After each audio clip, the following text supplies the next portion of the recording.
les platicamos, bueno, Interlínea Cultura Editorial es un proyecto que busca vincular a todos los actores del mundo del libro, pero también, bueno, pues transmitir a público en general, a las personas que de alguna u otra manera tienen o desean tener contacto con el libro, un conocimiento mucho más profundo de lo que estamos y de lo que vive el mundo del libro. Y para ello, bueno, pues el comité académico del proyecto que se llama Interlínea Cultura Editorial, que es un proyecto de la UAM Xochimilco, pues normalmente buscamos tener pláticas e ir profundizando en estos temas, ¿no?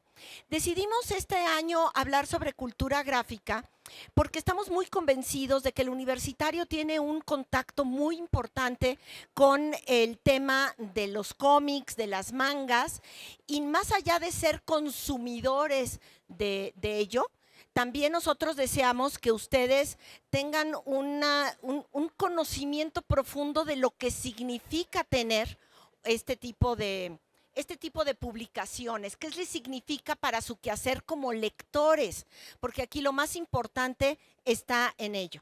Entonces, bueno, pues el día de hoy, estarán en esta plática. Es una plática que, como se podrán dar cuenta, pretende ser circular. Es decir, nosotros podríamos exponer y a partir de esta exposición, lo que nosotros vamos a buscar es que ustedes hagan preguntas, opinen, se involucren para ir entendiendo el porqué de este perfil de publicaciones. Bueno, yo soy Sofía de la Mora, soy, digamos, la directora o productora de este proyecto de Interlínea Cultura Editorial, que tiene ya más de 13 años afortunadamente, y que nos encuentran, pues no solamente estuvimos un tiempo en UAM Radio durante 10 años y ahora transmitimos a través del canal YouTube, del Facebook, por si nos quieren seguir. Entonces el día de hoy pues nos acompaña primeramente uno de nuestros profesores con mayor trayectoria dentro de la carrera de comunicación social en el Departamento de Educación y Comunicación, pero también es docente de la Escuela Nacional de Escultura, Pintura y Grabado de La Esmeralda. Es doctor en Ciencias Antropológicas por la UNAM Ixtapalapa, investigador de los procesos de divulgación de arte, de la información y de la cultura del campo de la comunicación. Desarrolla proyectos de investigación sobre las prácticas emergentes de artistas y comunicadores. Coordinó los seminarios de arte transdisciplinar de la Subdirección de Estudios Interdisciplinarios del Departamento del Desarrollo Académico en el Centro Nacional de las Artes. Entonces, primeramente es Eduardo Andión Gamboa, ¿no? A quien, bueno, pues le agradezco muchísimo que sea parte de este conversatorio. Y pues empezaríamos platicando para no aturdir con tantas currículas, ¿no? Sobre este asunto de que bueno, pues quiero informarles que estuvimos durante varios días, estuvimos durante varios días platicando y encontrando cuáles serían esos enunciados que desaten este conversatorio, ¿no? Entonces, por lo tanto, bueno, pues lo primero que nos preguntábamos es qué es cultura gráfica, ¿no? Es decir, ¿a qué nos estamos refiriendo con ese concepto? Es importante partir desde el concepto para entender cómo se desarrolla entonces técnicamente, ¿sí?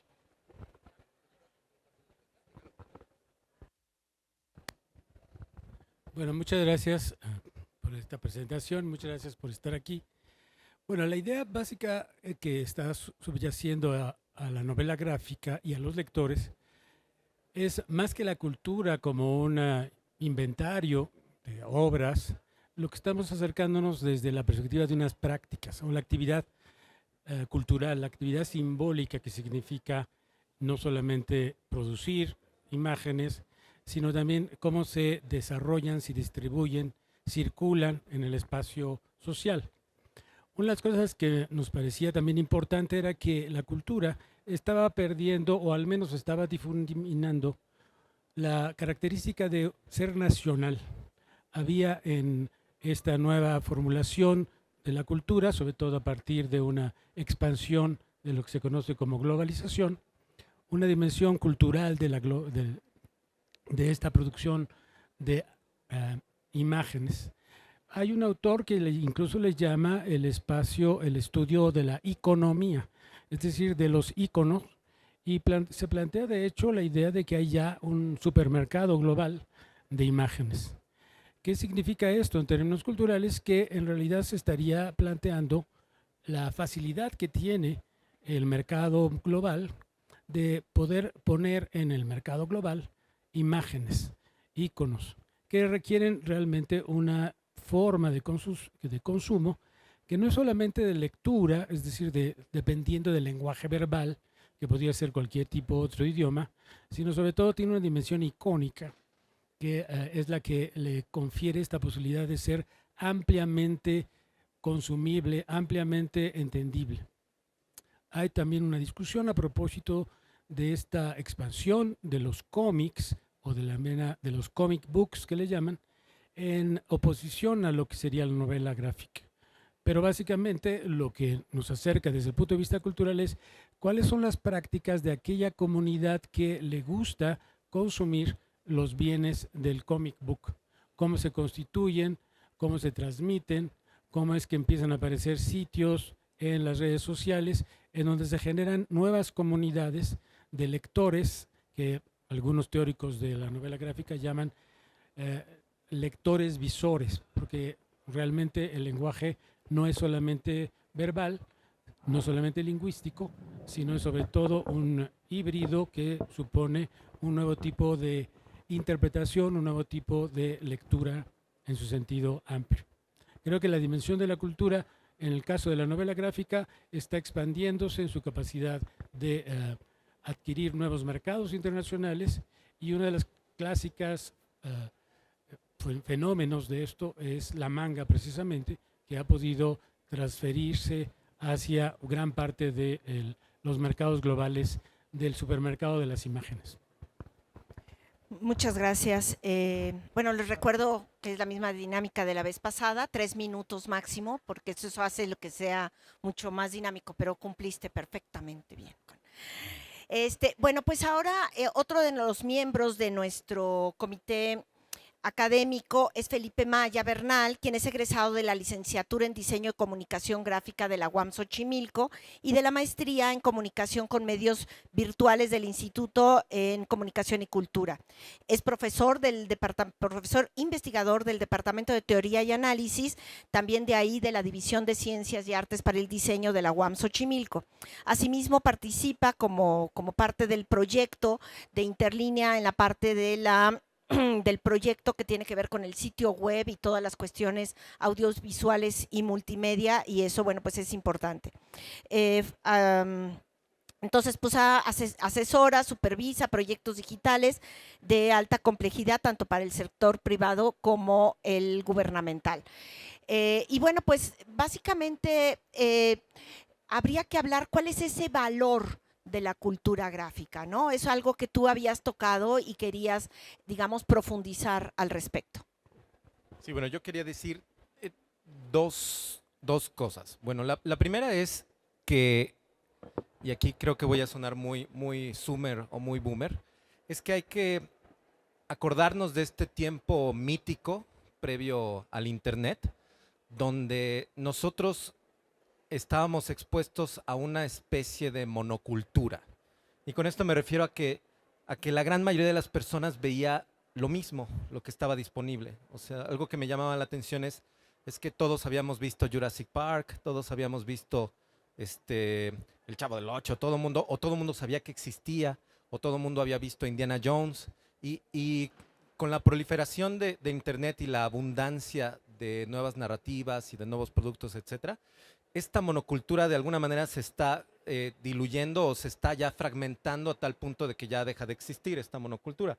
Ya cada uno va generando su propia burbuja cultural, por así decirlo. Pero antes no habían muchas opciones, sobre todo si tú eras niño. O sea, estoy hablando de las generaciones que crecieron en los 80s y en los 90s. Tú solamente podías ver lo que salía en la tele, y algunos tenían chance de ver lo que había en Cablevisión, y otros tenían chance de etcétera, ¿no? Y aquí creo que el cómic y la novela gráfica jugaron un papel fundamental para para funcionar como lo alternativo. O sea, nuevamente, hablando de que existe esta monocultura, habían cosas que les llamábamos alternativas, ¿no? O sea, si existía el rock alternativo es porque había otra cosa que era el rock, ¿no? Ahora ya esto se está perdiendo porque ya no existe este mono. Sin embargo, creo que el valor fundamental que tenía el cómic es que era el medio que tenía menor latencia y más patos para quienes éramos niños y jóvenes. ¿A qué me refiero con latencia? A que el cine, por ejemplo, si tú quieres producir algo, tiene que pasar por muchos guionistas, por muchos productores, tiene que pasar por un director, por estudios. La visión que tiene el director o los autores cumple con un periodo de tiempo en donde la imaginación o el visionario se va también, no digo contaminando, pero se va modificando con todos los pasos para llevarlo a pantalla. Por otro lado está la novela y el texto tal cual. Y el texto tal cual tiene el problema de que a lo mejor cuando estamos siendo niños, nuestra imaginación no nos da para imaginarnos lo que nos están contando. O sea, si tú tienes 8 o 10 años y estás leyendo Dunas y te dicen que existe una plataforma infinita de no sé qué, pues no te da pues para imaginártelo. Y en esa brecha entre el autor y la imaginación del niño está la novela gráfica y está el cómic, porque lo ves. Y como lo ves, te impacta y dices, órale, o sea, digamos, las nuevas generaciones tendrán otra experiencia, pero para nosotros creo que fue muy importante ver por primera vez la obra de Milo Manara, ¿no? Y decir, wow, esto no me lo podía imaginar, ¿no? Ver por primera vez la obra de los Metabarones, ver por primera vez las obras de Moebius, son cosas que tú de niño no te podías imaginar, y en texto, si te lo contaban, no te lo podías imaginar. Y por otro lado, en cine no los puedes ver porque son cosas que no se pueden producir en cine. Entonces, el medio que tenía menor latencia para nuestra imaginación en ese entonces y que nos dio chance de ver cosas raras era el cómic y nada más. Y yo creo que eso tuvo y sigue teniendo un gran valor. Genial. Sí, yo creo que ahí es donde empieza a estar en juego, ¿no? ¿Cuál es el significado para el imaginario del lector?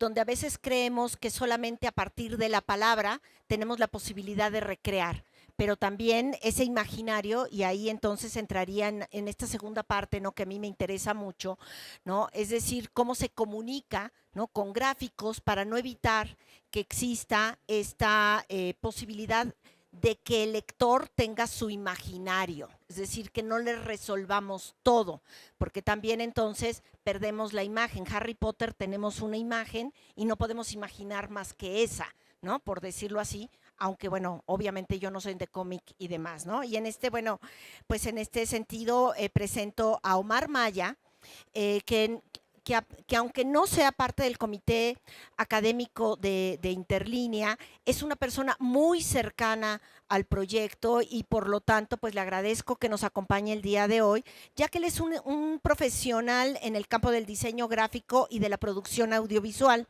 con experiencia en diversos roles como asistente, profesor, productor, director, editor y storyboard artist. Desde 2022 trabaja como asistente de profesor en la UAM Xochimilco, apoyando la enseñanza y desarrollo de proyectos audiovisuales.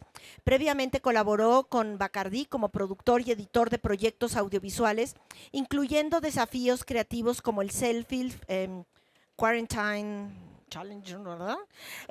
Durante la pandemia. Omar también ha trabajado en Anima Studios, yo creo que esto es parte de lo que es interesante que nos puede compartir, contribuyendo en storyboards y diseño de fondos para series y películas animadas. En fin, yo creo que ahí pues destaca por desarrollar narrativas visuales y coordinar proyectos audiovisuales. Entonces, ahí es donde empezamos, ¿no? Con esta base conceptual, con este acercamiento de la importancia, ¿no? Entramos en esta parte de la producción, ¿no? Es decir, ¿qué es lo que asumes para que entonces lo proyectes y logres conversar con esos lectores? Que al final de cuentas, la cultura lectora está detrás de todo esto, ¿no? Gracias. Gracias, Sofía. Creo que parte importante para iniciar una producción y empezar a desarrollar esa iconografía de la que también estaba hablando el profesor, es muy importante empezar a definir los universos donde está sucediendo todo. Dentro de de la creación de la novela gráfica, se puede pasar a escoger distintos tipos de estilos según el tema que se va a abordar. Si es una adaptación que busca ser fiel a un material original, hay que buscar también qué es lo que se ha estado haciendo hacia ese sentido, si ya existen algún otro tipo de representaciones previas, qué es lo que se ha estado buscando transmitir con esa misma obra, ¿no? ¿Cuáles son las influencias más grandes que muchas veces no solo tienen que ver con literatura, pueden tener que ver con música, pueden tener que ver con pintura, con diferentes disciplinas que van enriqueciendo la obra? Al empezar a definir esos universos, parte de lo que a veces se busca hacer es no nada más como hacer tal vez una creación de personajes, el diseñar ciertos espacios, sino se busca muchas veces el partir desde las formas más básicas, es decir, si estamos tratando de crear este nuevo universo, como hablabas tal vez de lo de Harry Potter, ¿cómo se ve algo tan sencillo como una esfera en un universo alterno, a diferencia de cómo la vemos nosotros? Y a partir de esa gestación de nuevas interpretaciones de cosas que nosotros ya conocemos y que ya tenemos en nuestro inconsciente, ¿cómo empezar a darles diferentes características que las hagan únicas y que nos lleven a algo que pueda transmitir algo diferente? A partir de la generación de esas figuras geométricas tan básicas, pero que pueden contar con pequeñas diferencias o con modificaciones a lo que ya conocemos, es lo que va permitiendo ir desarrollando más cosas, cómo se ve tal vez una silla para cierto estilo de historia, y de ahí desemboca a muchísimas, no solo, tal vez no hay nada nuevo bajo el sol, pero sí hay formas nuevas de combinar esas interpretaciones previas y de poder empezar a crear todas estos entornos que estén en función de la historia que se quiere contar. Siempre hay que buscar lo que más favorezca para acentuar las intenciones del autor, ya sea del director del cómic o del escritor o del productor, en el caso de una novela gráfica de un editor. ¿Cuáles son esas intenciones que se tienen para buscar el mejor lenguaje? Al final, eso que es lo que se va a presentar ante el lector es lo que va a poder transmitir y reforzar toda la idea que venga a partir de ahí. Sí, y bueno, pues ahí también pues otro de nuestros invitados, Armando Jesús Alba Lomelí, que es profesional de la creación audiovisual con más de 20 años en experiencia en animación 2D y 3D. Y diseño de personajes escénicos. Ha trabajado como animador y artista de concepto de proyectos de freelance Montreal, Canadá, y ha colaborado con varias universidades en México como profesor de animación, destacándose en la UAM Xochimilco y en la Unitec.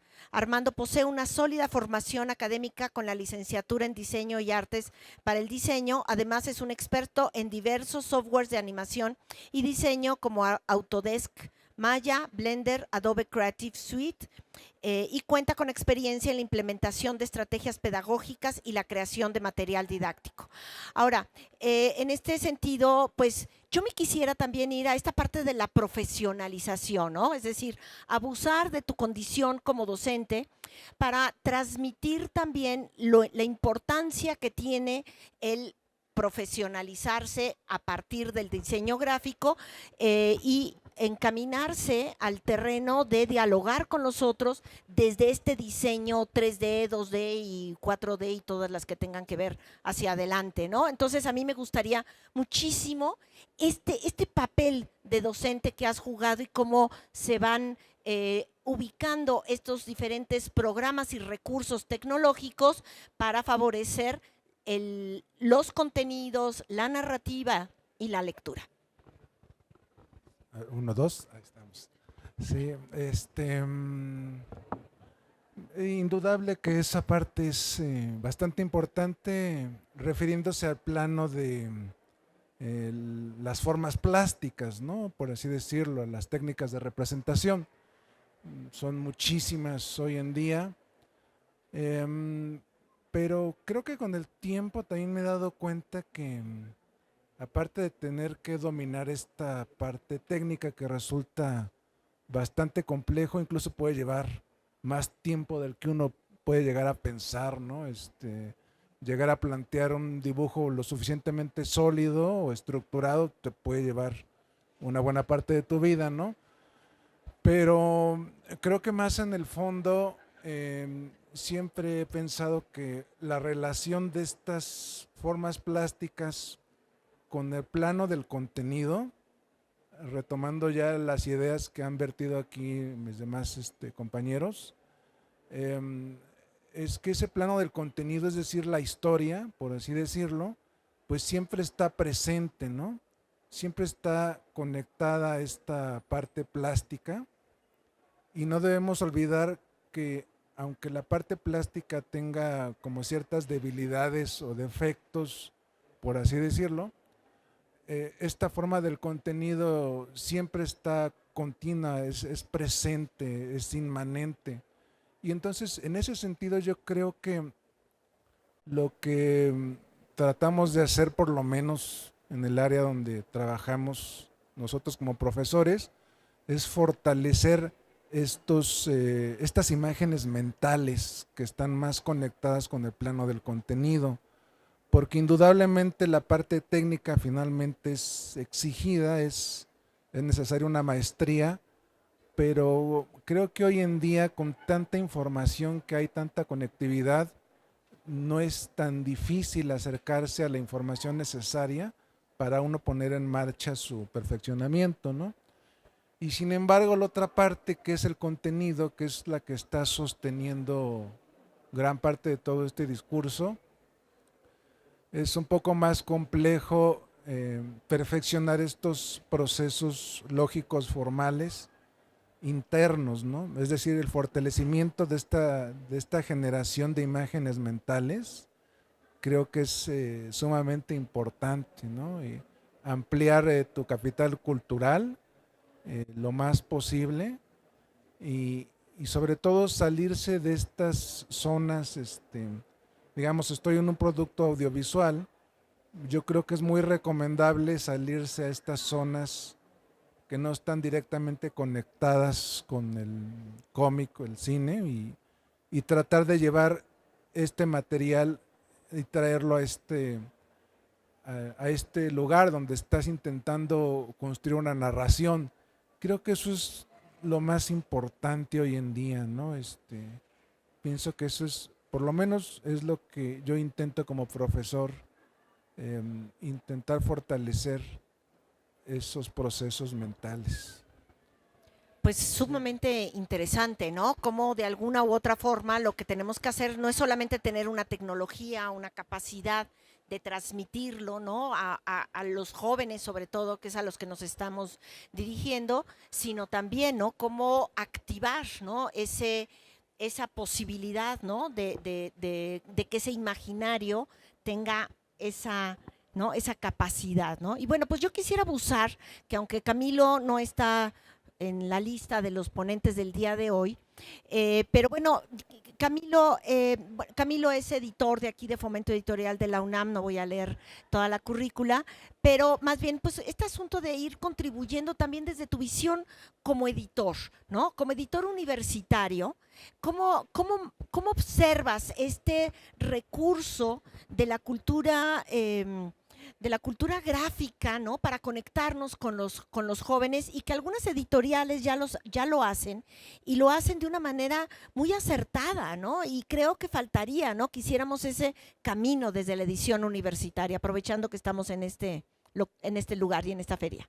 Sí, ya Marshall McLuhan decía que vivíamos desde finales de la década de 1970 en una especie de cultura gráfica que aprendíamos más visualmente en el cine, en la televisión, en la novela gráfica que en los textos en ese caso. Si pensamos incluso en la figura del lector del siglo XX, el lector mexicano, pensamos en alguien que está leyendo novela gráfica o historieta, el Calimán, el Memín Pingüín o Pingüín, como quieran llamarle, el libro vaquero, Lágrimas y Risas, cuestiones de ese tipo. Y son novelas o, bueno, productos gráficos que tenían grandes tirajes, ¿no? Pensemos en 100,000 ejemplares, 800,000 ejemplares, lo cual es inusitado actualmente. Entonces, muchos lectores mexicanos aprendieron casi visualmente. Ahora, sí es cierto, o sea, hay quien piensa que leer monitos o leer libros ilustrados es menos problemático que leer libros de monografías intelectuales, monografías universitarias, novelas, cuestiones de ese tipo, pero no, o sea, lo gráfico siempre ha estado muy unido a la cultura editorial. Pensemos, por ejemplo, en los arquetipos del tarot. Son todo un libro lleno de simbolismos. Alguien lee el tarot y lo lee a veces muy complejamente en ese caso. Hay un libro del siglo XVII, el Mutus Liber, el libro mudo, que es totalmente gráfico. Solamente son dibujos, símbolos que solamente algunos iniciados podían leerlo. Actualmente tenemos, con el desarrollo de las tecnologías, posibilidad de tener libros que están muy conectados con la parte gráfica, pero eso siempre fue parte en sí de la industria editorial. Si ustedes ven un libro, también hay un texto visual que habla por parte del libro.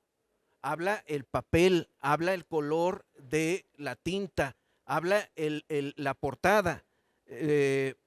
Los libros, sobre todo siglo XVII, siglo XIX, siglo XX, tenían portadas muy visuales, porque eran atractores para los lectores. Yo también, bueno, veo, por ejemplo, antes de que iniciaran las películas de Harry Potter, se hicieron varios ejercicios donde los niños dibujaban a Harry Potter.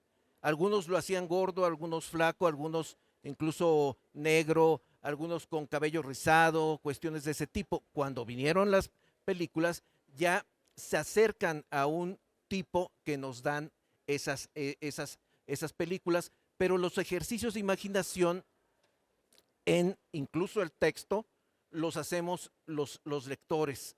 Cuando leemos Orgullo y Prejuicio o Drácula, nos viene a la mente algún personaje que a veces incluso somos nosotros mismos, ¿no? Nosotros mismos siendo Jonathan Hacker o siendo el mismo Drácula. Eso es parte en sí de nuestro modo de leer. Eso ha evolucionado. Nosotros, bueno, ustedes son muy niños, pero tienen un modo de leer mucho más rápido y aprenden más rápido en la novela gráfica, en el cómic, y incluso se pueden hacer grandes bibliotecas por medio de la compra de esos materiales. Es bastante enriquecedor leer, por ejemplo, un cómic como de Drácula, pues también tiene lo suyo, ¿no? Perfecto. Bueno, es un tema que creo que le apasiona a Camilo. Bueno, pues podríamos arrancar primeramente, antes de otra ronda de participaciones, pues preguntas o algunas aportaciones que ustedes quieran tener, ¿no? Aquí lo importante, chicos, pues es que estamos buscando dialogar con ustedes. Por supuesto, desde este lugar de la academia, por este lugar de la enseñanza, de la reflexión, del análisis, pero la idea es justo establecer puentes con ustedes para que empecemos a tener una conexión y se pueda ir comprendiendo que la lectura que conlleve a un entendimiento de lo que tengo enfrente, conceptual, estratégicamente, me va a permitir, ¿no?, tener una conciencia distinta yo como lector de este perfil. Mira, un joven, el más joven de los de aquí. No, adelante el micrófono, por favor. El más joven.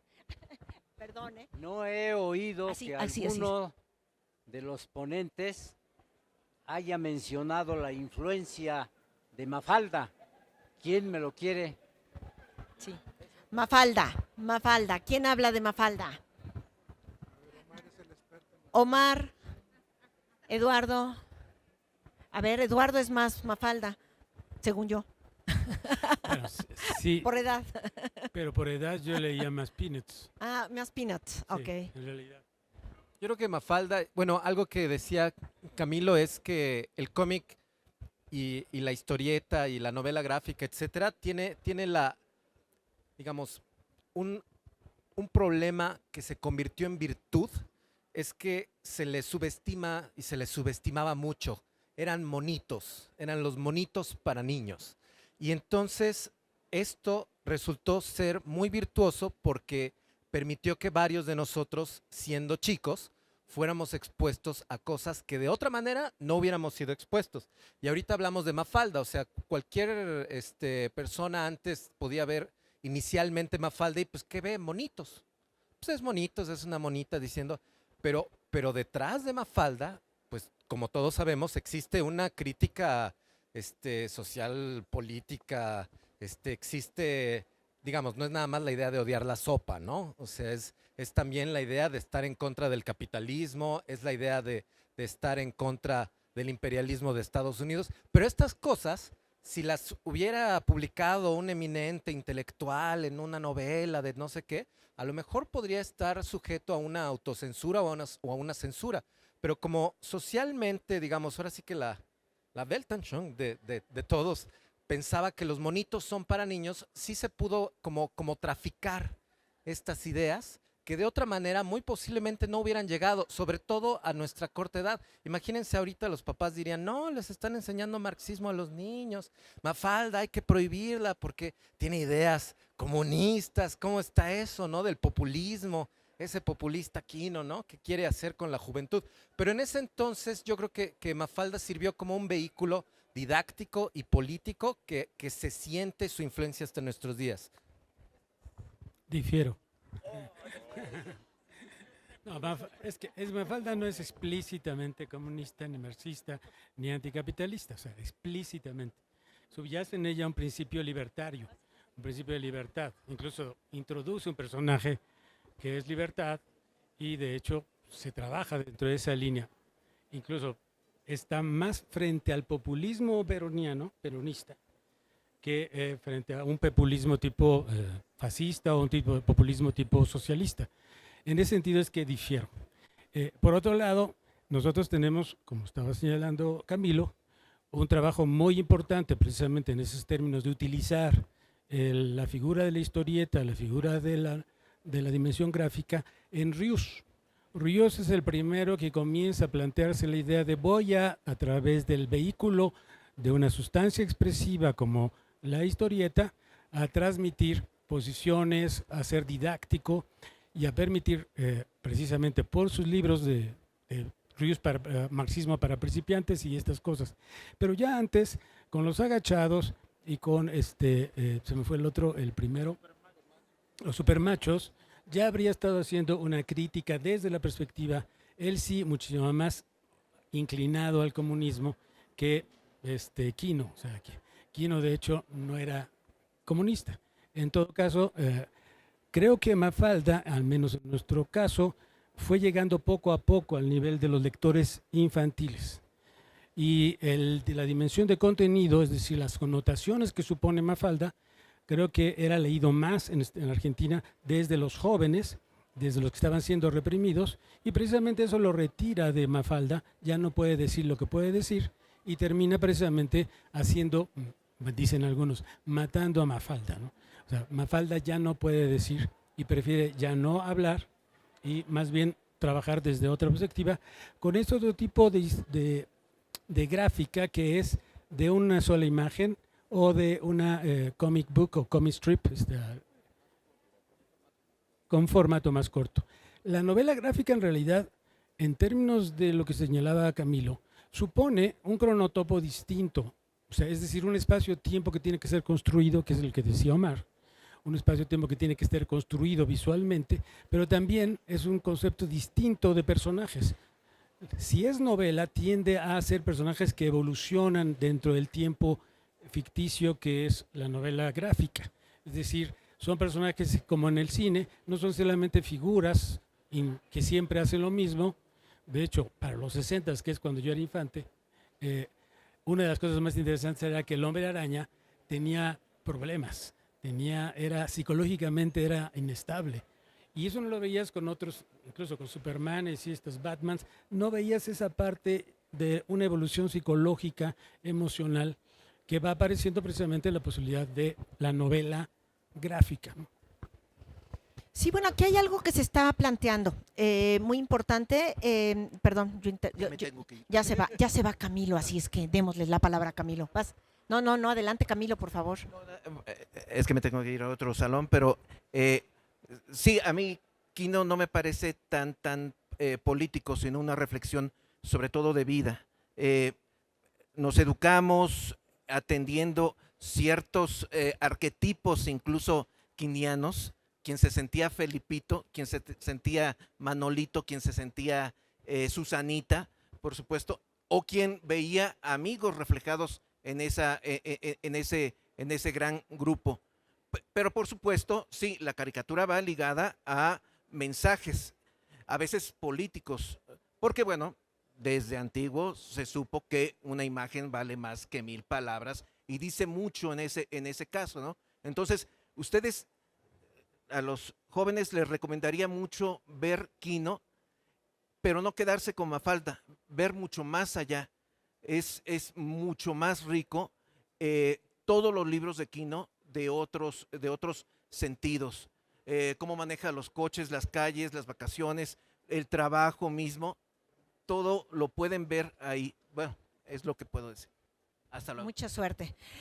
Sí, aquí, bueno, ¿qué es lo que estamos enfatizando, no? Y que me parece como importante, nada más señalar, ¿no? Tenemos una serie de personajes que de alguna u otra manera hablan por nosotros, ¿no? Se escenifican, se ponen contextos, se permite uno sentir esta empatía porque está hablando de una manera sencilla, de cosas muy complejas que tienen que ver con nuestro querer, nuestras preguntas, nuestros deseos.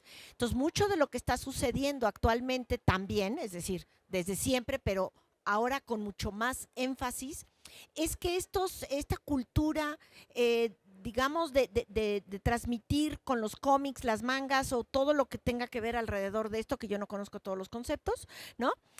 Tiene que ver con esta necesidad del ser humano de identificarse siempre con personajes lo más humanos posibles y que de alguna u otra manera te respondan en algún sentido y luego lo rebasan, ¿no?, al imaginario, creando situaciones extraordinarias donde sientes que empiezas a resolver tus propias preguntas. No sé, micrófono acá. Gracias. Ahorita justamente algo que estaba mencionando Camilo hace rato con esa proyección que hace el lector de uno mismo a través de esos personajes. En la novela gráfica también tiene mucho que ver eso con el estilo que se escoge. Cuando uno desarrolla un estilo de ilustración que va más hacia lo realista, uno caracteriza a todos esos personajes hacia algo que nos permita creer que lo que está sucediendo en esas páginas es auténtico y es verdadero. Pero mientras esos personajes más definidos están y más características particulares tienen, más se alejan de cómo nos podemos reflejar en ellos.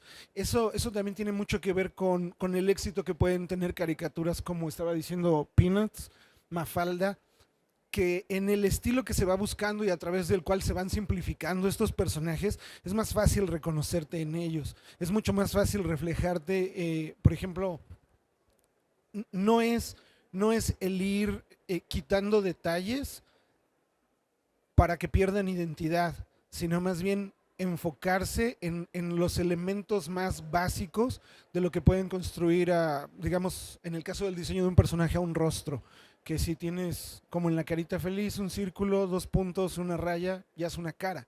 Entonces, el que eso se vuelva una especie de lenguaje universal de lo que es un rostro, esa simpleza en el estilo de un cómic es lo que te va a permitir lograr una mayor identificación con los personajes que están ahí y cómo puedes tú reflejarte más con cualquiera de esos personajes con los que te vayas entendiendo más.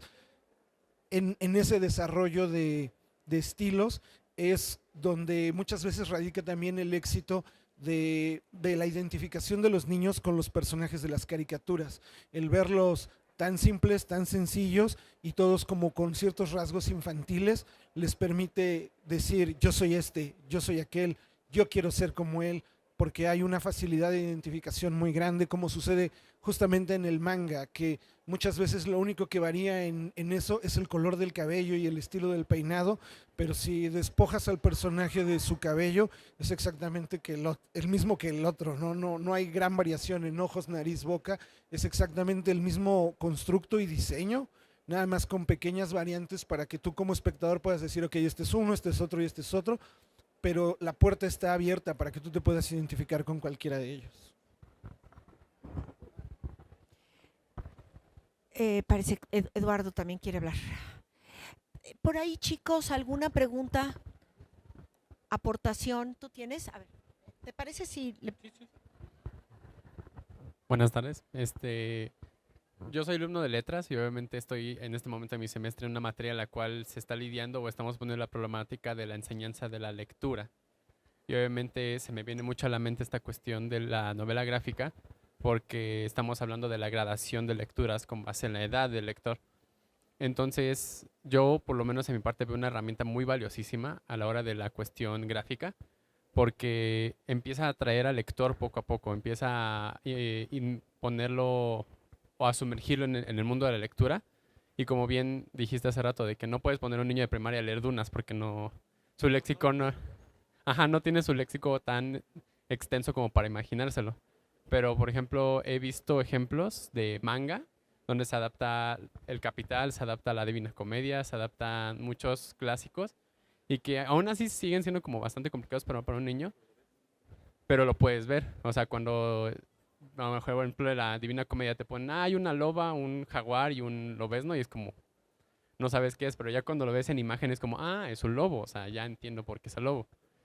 Y más que todo la pregunta sería como, ¿qué límites hay a la hora de adaptar ciertas obras o cómo podemos determinar ciertas cosas? Porque, por ejemplo, no puedes, o sobre todo se me vino el caso de la poesía, porque mucha poesía no sé si sea capaz de adaptarse a un lenguaje gráfico, porque, por ejemplo, el Altazor no creo que se pueda adaptar a un lenguaje gráfico, o también por la temática, porque, por ejemplo, La Casada Infiel, tal vez de Lorca, sí se podría adaptar, pero sería como algo restringido, tal vez para no mostrárselo a niños, porque sí habla de una cuestión un poco no tan apta. Entonces no sé cómo verían esa cuestión de adaptar a los géneros ciertas formas gráficas. Es que, No sé, es así abierta, quien quiera pescarla. es que es el problema de la consideración de la historieta de una manera poco distinguible. O sea, en realidad sí estás apelando a un problema que también en cine, cuando damos cine, tiene que ver. O sea, cómo adaptas la Madame Bovary, cómo adaptas Juan Rulfo. En realidad es una decisión del adaptador, cuando adaptas de un lado, qué es lo que da a saber para que se genere el significado. O sea, esa dimensión hace que el lenguaje icónico verbal, tal como le llaman ahora, suponga cierto tipo de potencialidades e imposibilidades, límites y posibilidades más generales. En ese sentido, la idea misma de una semiótica del cómic o una semiótica de la novela gráfica no se clava solamente en lo icónico ni solamente en lo gráfico, sino se transmite a través de esta dimensión verbal que hace que efectivamente tú imagines o logres percibir cierto tipo de cosas que, vamos a decir lo cierto, son abstractas, o sea, son conceptuales. O sea, hay cierto tipo de conceptos que no pasan por su visualización o su graficalidad y por lo tanto necesitan, y su fuerza está precisamente en este efecto de sentido que solamente la palabra en su sonoridad puede generar, que es precisamente la poesía. La poesía está usando lo verbal sonoro al máximo de sus potencias. pero la gráfica tendríamos que investigar, y esa es parte de lo que está pasando, es hasta qué punto puede decir y hasta qué punto no puede decir. Cómo es que el lector va a tener que recurrir a la palabra, o como estaba diciendo también Camilo, la palabra misma, al estar en una sustancia expresiva, que es papel, que es gráfica, hace que la letra misma sea un efecto icónico. ¿Qué tipo de letra es? Si dices BAM, chas, como en Batman, en realidad lo que está apareciendo como icónico es una palabra, pero no en tanto que lo que dice solamente, sino en tanto lo que ves como explosión, como golpe, como asombro. Entonces, en ese sentido, la exploración que se tiene que hacer sobre las posibilidades del lenguaje icónico verbal son distintas a las que solamente la verbalización o solamente las secuencias cinematográficas te puede dar. 3 páginas de Madame Bovary de un domingo en un pueblo, lo sacas en un panning y eso es todo. O sea, 3 segundos. ¿Eso es una potencia de la imagen o es una potencia de la novela verbal, ¿no? De la novela verbal? Eso creo que habría que distinguir entre, sí, vas a enseñar a leer, pero vas a enseñar a leer un lenguaje icónico verbal, o va a poder ese lenguaje icónico verbal permitirte saltar o aspirar a un lenguaje verbal. Yo me acuerdo que uno de los primeros libros o novelas que me parecieron fascinantes fue Alicia en el País de las Maravillas. O sea, no me imaginaba la reina, pero me la imagino cortando cabezas, o este juego de croquet con garzas y erizos.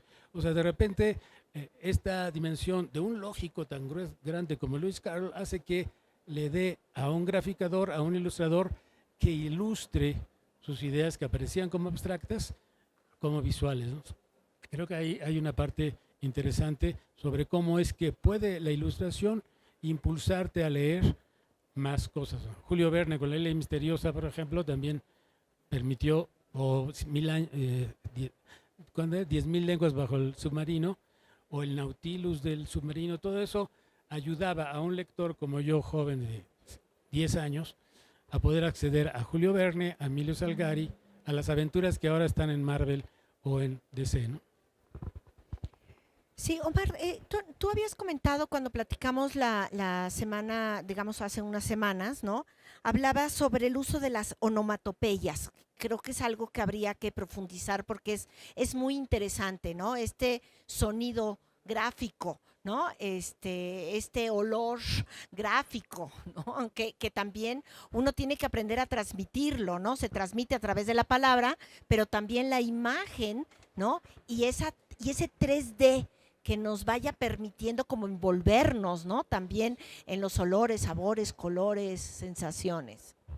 Justamente hay muchísimos recursos en la novela gráfica que buscan tratar de compensar las carencias que pudiera tener, ¿no? Que es precisamente eso, el carecer de un sonido, el carecer a veces de color, el carecer a veces de un tiempo definido de exposición, ¿no? A diferencia de una película que tiene una duración tal cual de tiempo, que puede ser 30 minutos, 90 minutos, 3 horas, el cómic se va a extender el tiempo que te tome a ti leerlo. Y eso no habla solo de la novela gráfica completa, sino de cualquier panel.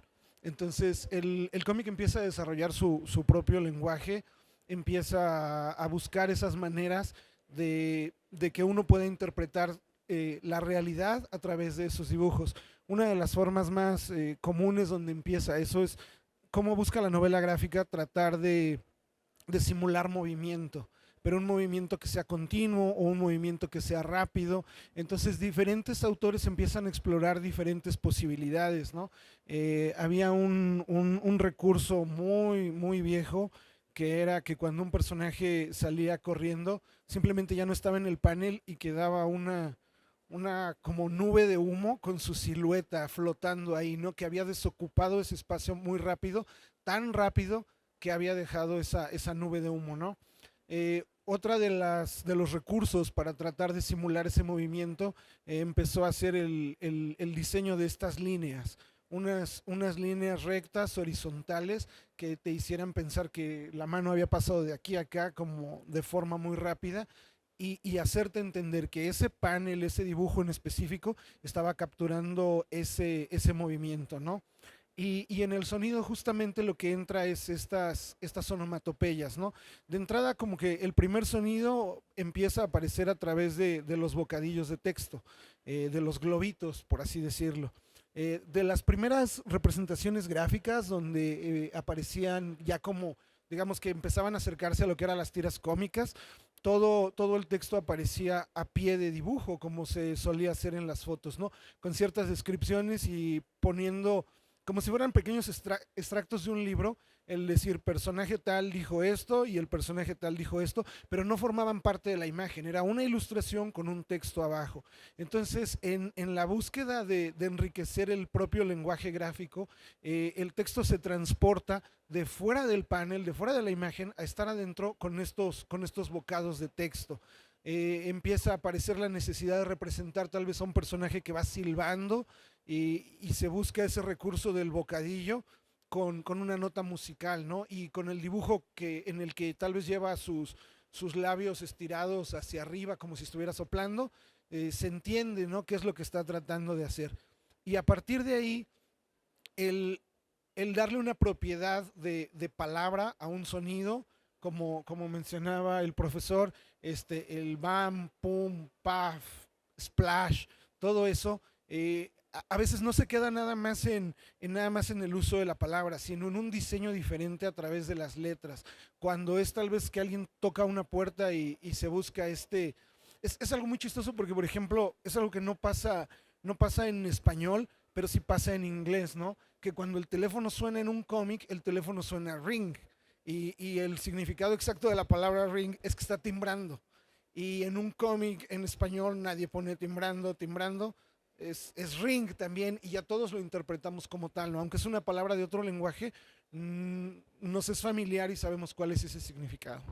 Sí, también estamos hablando de la globalización de la imagen y también tiene que ver con la universalidad, ¿no? De este terreno, ¿no? De la imagen que de pronto rompe barreras, de lenguaje, de idiomas, ¿no? Y de ahí, nada más para agregar, fíjate que Felipe había dicho que a lo mejor a ti te gustaría hablar sobre la progresión del cómic instruccional secuencial a cosas que empiezan a dominar la narrativa audiovisual.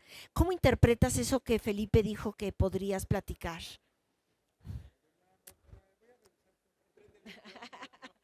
Eso fue lo que dijo él, que tú hablarías, fíjate. Ay, Muy Felipe. bien. No, nada más quería retomar una idea que el profesor Andión dejó como puesta, porque es importante. Y un poco la pregunta del compañero. Al día de hoy, sí te puedo comentar que esta capacidad de representación está mucho más cerca del texto original. ¿En qué sentido? Hay ciertos softwares de última generación que sí me permiten, por ejemplo, mandar construir virtualmente un pueblo y tú decirle, con ciertas instrucciones, ¿no? Ponme 2 millones de casas con muebles adentro y te los pone real. O sea, tú puedes navegar en ese mundo y meterte a cada casa. O sea, esa posibilidad sí existe hoy. No tiene mucho, ¿eh? Al igual tú le puedes decir, sabes que este personaje tiene 5,000 ojos y todos parpadean secuenciados. Te lo puede hacer y tú puedes ver eso. O sea, eso no existía, ¿eh? O sea, esa manera de representar muy cercana a lo que le llaman párrafos visuales. Estamos muy, muy cerca de algo que antes decían, no, pues yo cómo voy a imaginar. No, hoy en día sí puedes plasmar una imagen tal cual como dice el texto. Todavía hay obviamente muchas cosas que no, alusiones, metáforas, en fin, ¿no? Pero cada vez ese espacio está más cerrado, ¿eh? Eso es algo muy interesante. Bueno, y de lo otro. La provocación Sí, de Felipe. no, Conste, ¿eh? bueno, obviamente el cómic tiene muchas posibilidades como almacén de información y en ese sentido pues yo puedo meter secuencias de cualquier actividad, ¿no? Eso es algo muy interesante. En este caso, secuencias explicativas tal vez de un proceso, de algún sistema, ¿no?, que se necesita resolver. En realidad, pues eso es algo muy interesante porque puedo incluso mostrar con mucho detalle y paso a paso estos procesos. Yo creo que un gran ejemplo son estos instructivos de cómo armar un aparato o cómo ensamblar algo. En realidad es una especie de cómic, ¿no?, que está estructurado y viene ahí la secuencia de cómo que tienes que seguir para obtener un resultado muy preciso. Y funciona bastante bien, ¿no? O sea, se me hace increíble porque es un papel que tú desdoblas y sabes cómo va a ir la secuencia. Creo que aquí, retomando un poco lo último, pues esta idea del código, ¿no? Esta idea de este protocolo de comunicación que establece ciertas reglas y hay un acuerdo que todos entendemos, ¿no? Sabes que después de este cuadro sigue este otro y lo que tienes que hacer de este primer cuadro a y no hay una mala información, exceptuando si el autor rompe ese código y no es capaz de establecer una comunicación clara, ¿no? Creo que, bueno, yo en ese sentido podría dar un ejemplo de cómic instruccional en algo que todos tocamos a diario, ¿no? Un sistema de instrucciones, ¿no? Está bien. ¿Alguna pregunta? Adelante.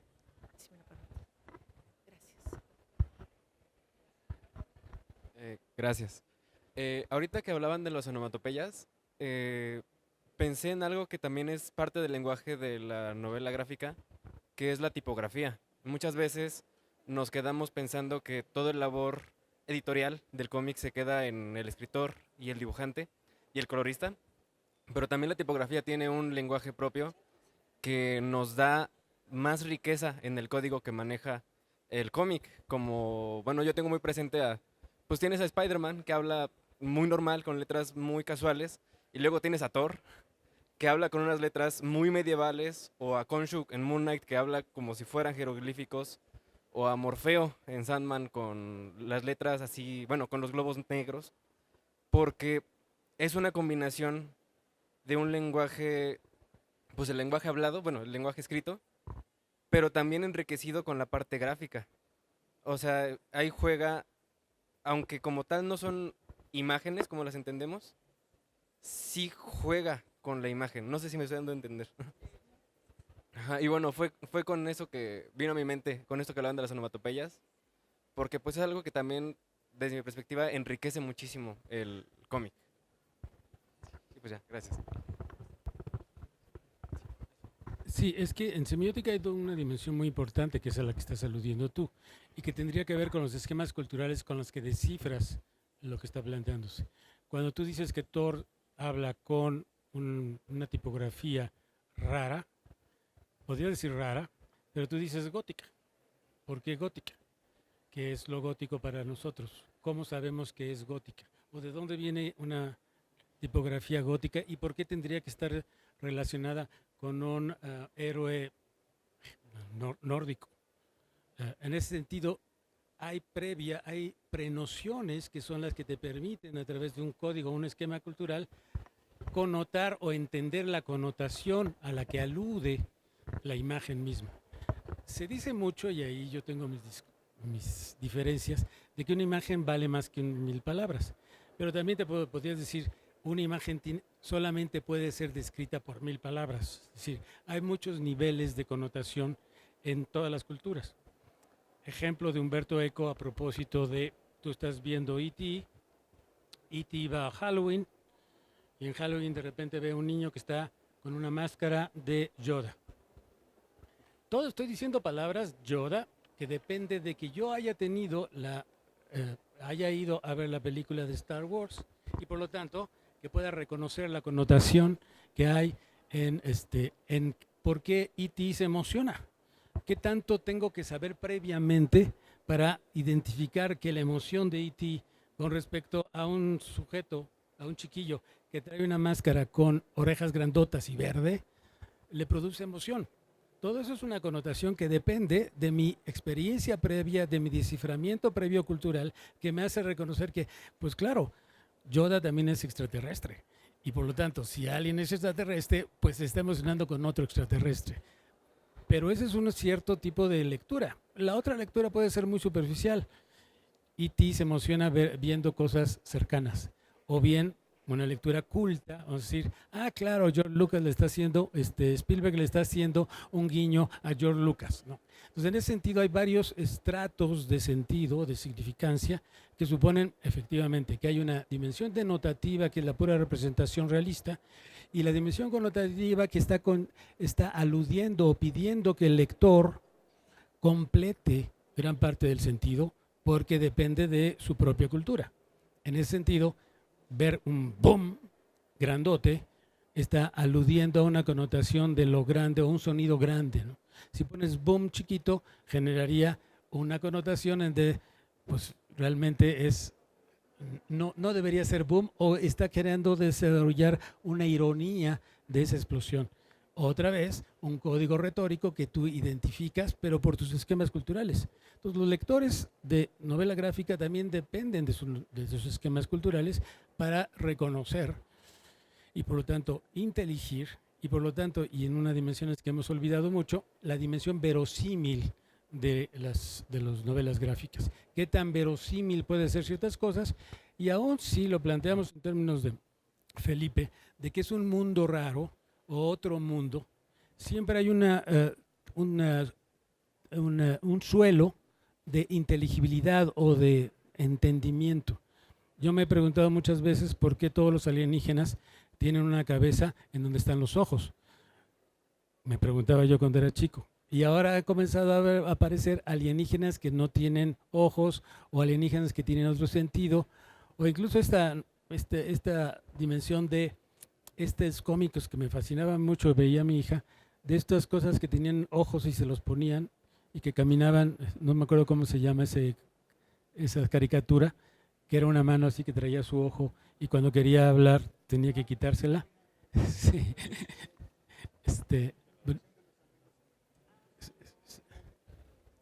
¿Los monstruos de qué? Los Monsters. No, Monsters.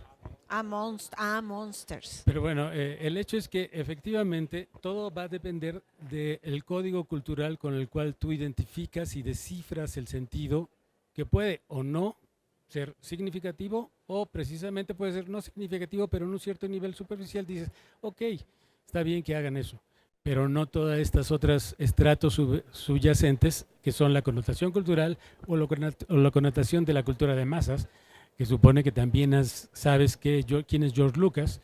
Yo lo mencioné y de repente todos dijeron, sí, claro, pero supone también una experiencia cultural y una cultura adquirida, ¿no? Sí, y ahí estamos encaminándonos o fortaleciendo el concepto de cultura lectora, ¿no? Que nos va, cómo estamos nutridos, cómo estamos, digamos, actuando en consecuencia, y es mucho más complejo el ser lector que nada más el leer, ¿no? Las letras o entender el entorno en donde estamos, sino que además tenemos una acción, digamos, somos activos dentro de ese proceso de la lectura a partir de lo que nosotros estamos significando, de lo que nosotros estamos imaginando, de lo que nosotros estamos proyectando. Entonces, es una relación entre lo escrito, lo iluminado, lo ilustrado, que además habría que pensar en eso, ¿no? La diferencia de ilustrar, ¿no? Que eso es algo que me parece que es muy importante, la diferencia entre ilustrar y generar un discurso a partir de esta cultura gráfica que nos está llevando a contenidos mucho más complejos y de mayor diálogo sobre todo con las juventudes actuales, ¿no? No sé si hay alguien más que quiera hacer otra pregunta. Había por acá otro, ¿no? ¿Ya se fue? Ok, no sé si hay alguien más que quiera hacer una pregunta, una aportación. Dani, Roberto, allá hay una mano, por favor. La ventaja de este foro es que es foro expandido. No, es que es bonito eso de la expansión. Sí, lo que le comenté, bueno, lo que escuché, o también mucho de los cómics, lo que he visto, es que, comentaba a sus compañeros diferentes lecturas o letras, cómo se ponen, pues cómo, o cómo se diferencian de un personaje a otro y por qué, por ejemplo, es un un ejemplo, ¿no? De que un personaje tira algo y pues por qué las viñetas son diferentes de cada uno a que otro personaje hable y tiene otra como connotación, etcétera. Eso es como la diferencia de cada uno. Y también quería saber por qué algunos cómics no tienen como tanta relevancia sobre las historias. Y eso sería la pregunta. Eduardo, gracias. Bueno, hay un nivel básico que es la causación, ¿no? O sea, que es a lo que aludía. O sea, desde chiquitos empezamos a darnos cuenta de que cuando hacemos algo hay una consecuencia. Entonces, esta dimensión de la causa-efecto es sobre la que se trabaja mucho para poder hacer ver lo que no es visible, hacer sabido lo no sabido.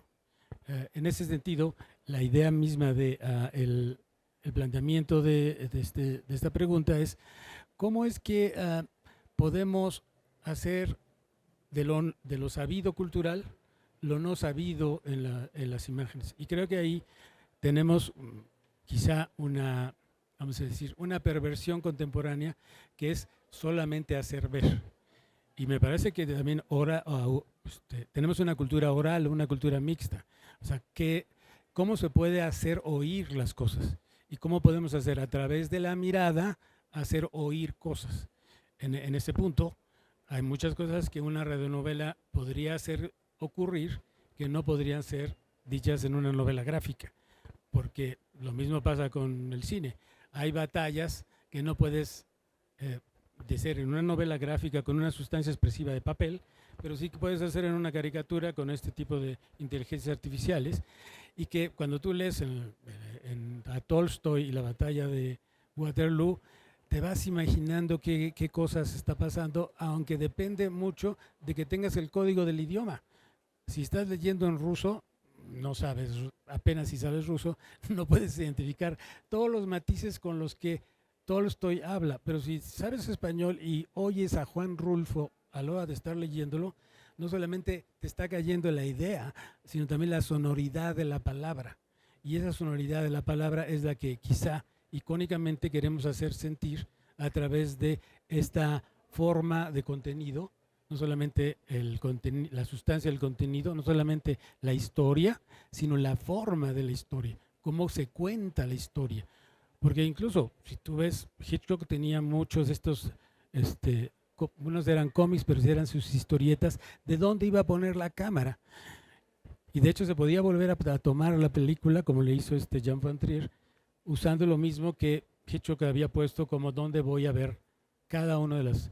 El punto de vista de la historieta incluso modificó el punto de vista que la cinematografía tenía. Hay una influencia que tiene la historieta acerca de cómo es que puedo poner, ya no la cámara, pero sí en un duelo de vaqueros, la cámara en el suelo, que no se había usado porque siempre se pensaba que la cámara tenía que estar al nivel de los ojos.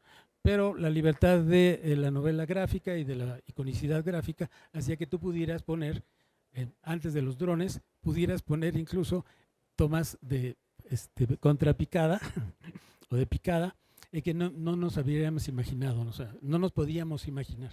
Pero a la hora de dibujarla, la libertad misma de tener un espacio-tiempo fabricado y elaborado gráficamente te permitía adquirir puntos de vista que nunca habríamos visto y que la cinematografía empezó a utilizar. Ah, mira, se puede poner la cámara en el suelo, se puede poner la cámara en cenital, cosa que no se podía hacer técnicamente, ¿no? Creo que en ese sentido es que hay que tener mucho ganas de identificar cómo es que el lenguaje icónico verbal, insisto lo icónico, porque el imaginario puede ser imaginario verbal.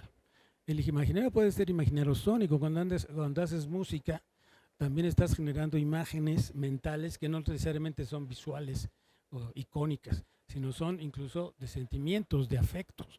O sea, lo que te genera una imagen afectiva puede ser producida por una imagen, por un sonido o por una estancia en un momento inmersivo estar en la playa y de repente ver un atardecer. Entonces, en ese sentido creo que semióticamente tenemos que ampliar la mirada y ver de qué es capaz el lenguaje icónico verbal, en qué soporte ocurre esto, o sea, puede ser papel, puede ser cinematográfico o video. Y esto que decías tú, que también me parece interesante, el tiempo de el consumo, vamos a decir. ¿En cuánto tiempo veo una película? 2 horas. ¿En cuánto tiempo puedo ver una novela? Leer una novela. Me puedo estar una semana e incluso pichicateármela porque no quiero que acabe, ¿no? O sea, ¿en cuánto tiempo me leo? El tiempo de la lectura, el tiempo de la visión, ¿no? Creo que esa parte también es interesante porque también en la página tú recorres y te obligas a recorrer de la izquierda a la derecha. Cuando estás leyendo manga, en realidad tienes que leer al revés. O sea, mis sobrinos tenían muchas mangas y yo estaba leyéndolas y dice, no, así no se leen al revés. La causación ahí, la linealidad de la causación pareciera ser distinta, ¿no? Sí, adelante. Yo quería también un poco para orientar las preguntas que se hicieron aquí. De entrada, hablar en lo que planteabas de lo didáctico y de los límites, sí dejar de enmarcarlo como una adaptación, creo que la palabra adecuada sería enmarcarlo más desde el punto de vista semiótico. Lo que estás viendo es una interpretación, ¿sale? Y por lo tanto, pues tiene que pasar por un intérprete y eso nos da una cosa que no necesariamente tiene una escala como de 1 a 1, una proporción de 1 a 1, y eso a veces es imposible, ya sea por límites del lenguaje, límites incluso lógicos, ¿no? Por ejemplo, cómo filmas o cómo ilustras o cómo pones visualmente el Aleph. O sea, la cosa donde está, el punto donde está todo, ¿no? Pues no se puede, ¿no? Ahí llegamos a un límite, ¿no? Sin embargo, bueno, y un poco yéndonos para este lado, la idea del diseño gráfico en términos de tipografía, de cuerpo, no deja de regirse por lo que es la retórica, ¿no? Y creo que la duración de los paneles o la forma de las tipografías de los títulos están fundamentadas, al igual que en la literatura, con tropos retóricos. O sea, siguen siendo metáforas, sinécdoques, metonimias.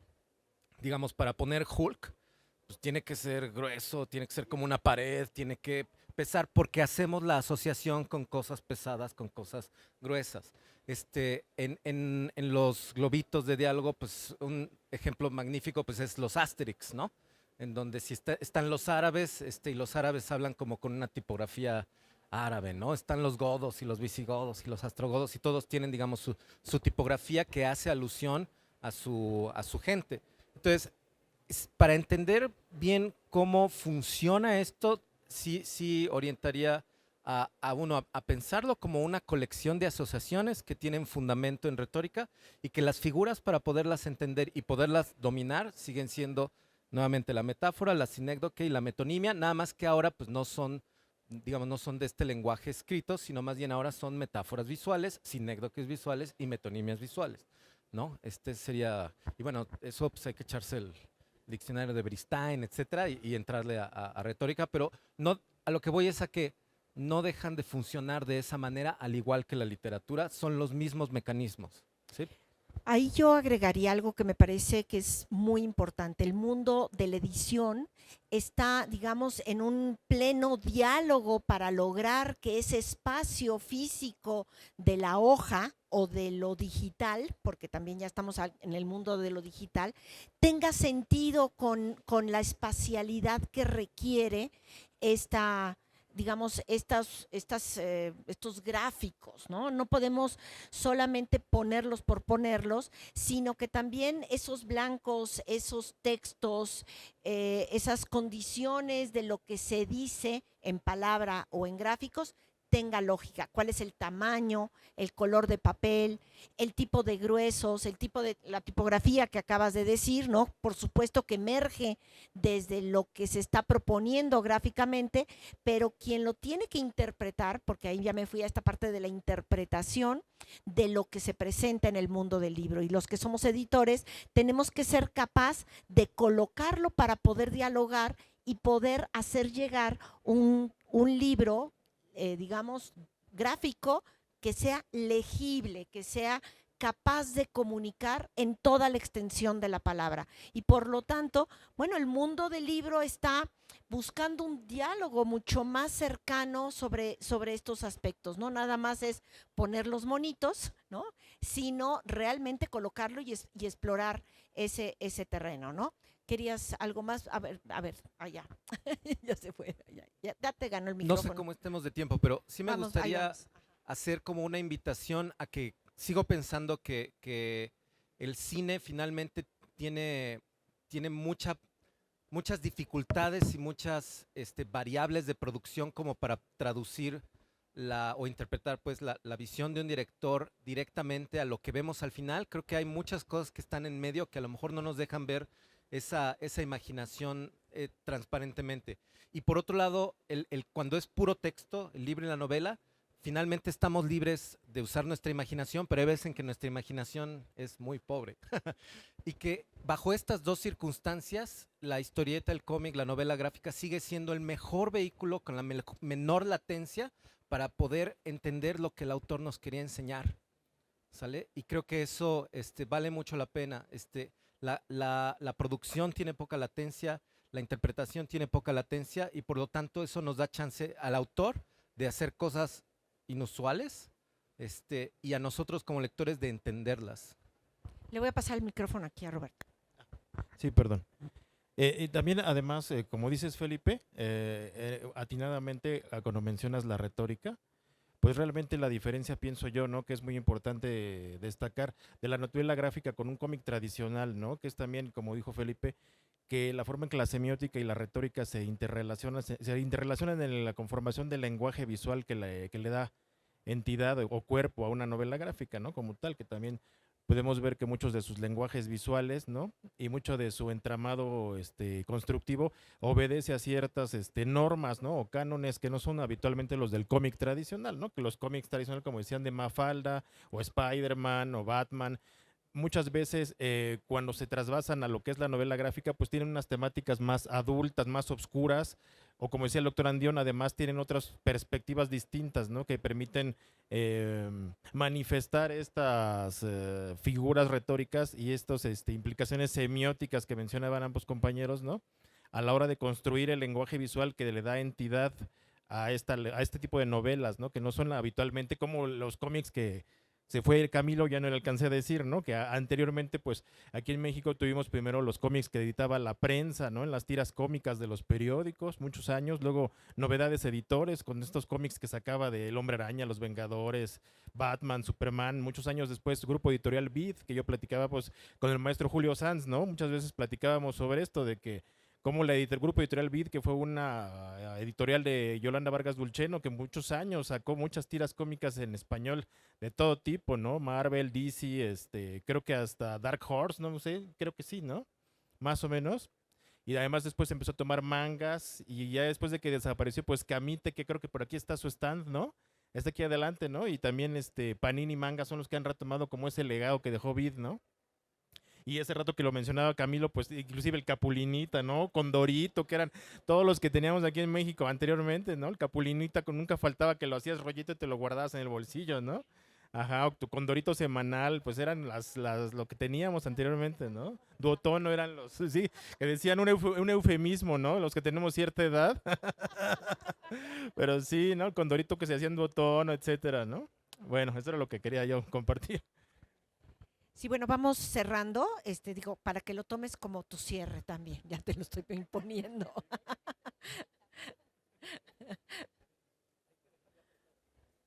Ok. No, yo quería verme ahora sí marxista. Ahora sí, ahora sí.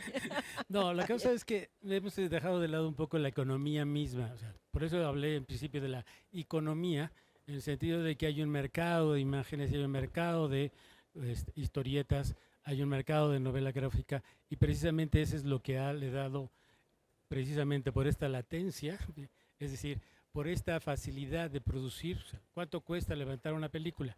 ¿Cuánto cuesta levantar un documental de 15 minutos? O sea, de hecho es muy caro, mientras que la novela gráfica, las historietas son más baratas. hasta cierto punto, ¿no?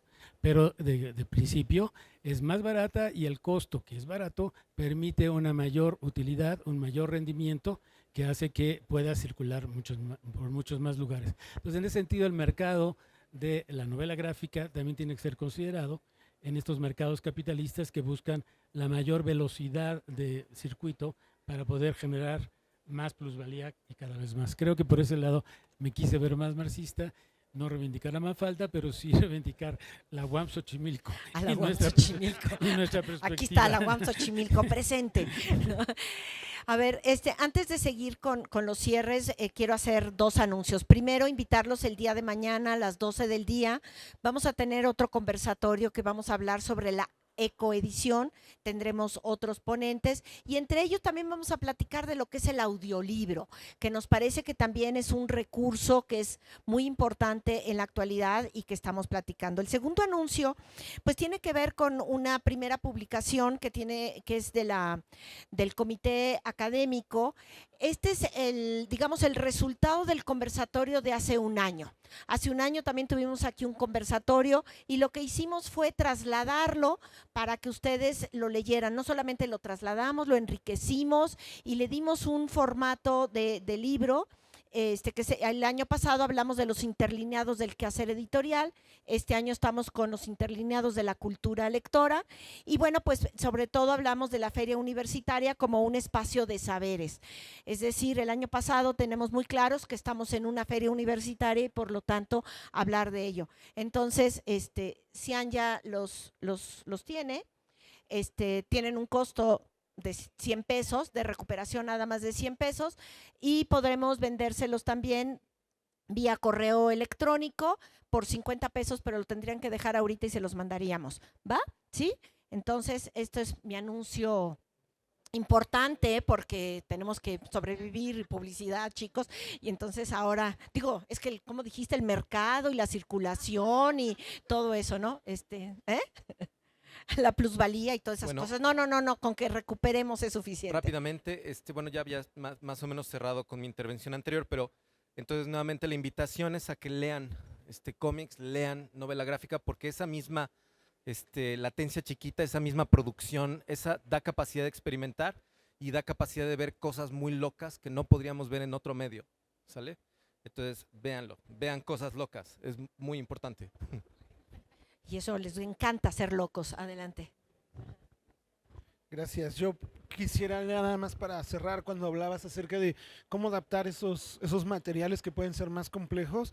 Estaba acordándome como de todos los cuentos de los hermanos Grimm y de estas como adaptaciones que ha habido, pero que no necesariamente son reconocidas como adaptaciones. Muchas personas pueden conocer como cuentos de Blancanieves y la Caperucita y todo, sin necesariamente pensar que son adaptaciones, ¿no? Creen que esta versión ya como más light y hecha específicamente para niños es el libro original, ¿no? O es el texto original, que así es el cuento. Entonces creo que depende más que nada de la definición de la audiencia a la que se busca llegar. Cuando ya se tiene ese espacio definido, a quién voy a llegar, creo que a partir de ahí es de donde ya puede salir todo el trabajo de qué es lo que voy a dejar dentro, qué es lo que voy a dejar fuera y de qué manera voy a dirigir mi comunicación, ¿no? Bueno, yo nada más insistir en la conformación de las imágenes mentales, en el sentido de que, bueno, retomando el ejemplo de Omar, los hermanos Grimm en realidad lo único que hicieron fue recorrer un montón de pueblos y recolectar todas estas historias que se contaban utilizando un sistema oral de transmisión, una métrica, que era un sistema de almacenamiento de información, y que eso es lo interesante, ¿no? Que este contenido llega hasta nuestros días y se interpreta en las diferentes sustancias expresivas, ¿no? Pero en realidad estas imágenes mentales, ¿desde dónde vienen? Yo creo que eso es algo muy importante, no perder de vista el origen de estas narraciones, ¿no? Yo insistiría en eso. Bueno, pues yo nada más pongo un punto y seguido. Esto es un asunto que nunca terminaremos de hablar porque afortunadamente los contenidos y el mundo del libro se va moviendo. El ecosistema siempre nos está demandando nuevas formas de analizar, de ver y de asumir, ¿no? Este tipo de lecturas y de lectores y de autores y de creativos, ¿no? Y las tecnologías también nos van coadyuvando a tener esta capacidad de transmitir lo que nosotros deseamos y vivimos. Pues muchísimas gracias, Eduardo, Felipe, Omar, Armando, pero también a todos los que estuvieron aquí presentes, les agradezco muchísimo su presencia, les lo agradecemos.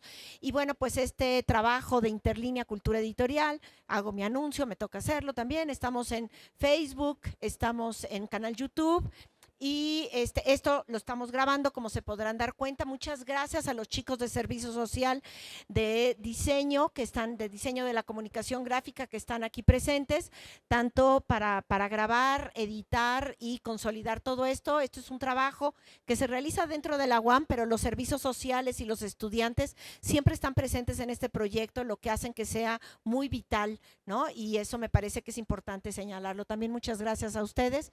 Y bueno, a nuestro director de cámaras, que no sé dónde anda, ¿no?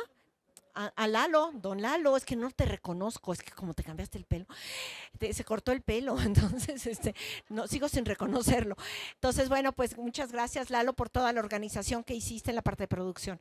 Pues muchísimas gracias a todos y los esperamos mañana 12 del día. Hasta pronto, gracias.